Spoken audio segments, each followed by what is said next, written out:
നിക്കടി അവിടെ. എങ്ങോട്ട് പോന്നു? എങ്ങോട്ടും പോകുന്നില്ല, ഇങ്ങോട്ട് തന്നെ വന്ന്. എന്തിനാ ഇപ്പൊ ഇങ്ങോട്ട് എഴുന്നള്ളിയത്? അപ്പോഴിനെ കാണാൻ. എന്തിനാ എന്നെ കാണുന്നത്? അതപ്പോഴിനെ അറിയത്തില്ലേ?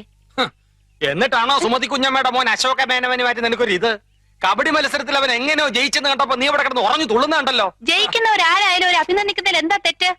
അന്യനൊന്നും അല്ലല്ലോ, അതും എന്റെ അമ്മായിയുടെ മോൻ തന്നെയല്ലേ. അത്രയ്ക്കും ഇഷ്ടമാണെങ്കിൽ നിനക്ക് അവനെ തന്നെ കെട്ടിയാ പോരെ?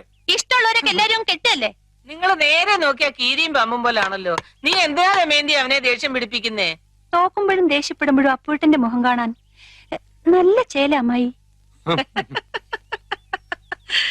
അശോകന്റെ തോറ്റ മോത്തിന്റെ ശൈലി നീ കണ്ടിട്ടുണ്ടോ? അതിന് അപ്പൂട്ടന്റെ ഒരു അവസരം തരുന്നില്ലല്ലോ. എന്നാ കാവിലെ പാട്ട് മത്സരത്തിന് നീ വാ, അവന്റെ തോറ്റ മോന്തയുടെ ക്ലോസപ്പ് കാണാം. ചുമ്മാ തങ്ങിയെന്ന് തോറ്റാ പോരെ, അതിന് ഈ വീരവാദം വേണോ? ചുമ്മാ തങ്ങിയെന്ന് തോറ്റാ പോരേന്ന്.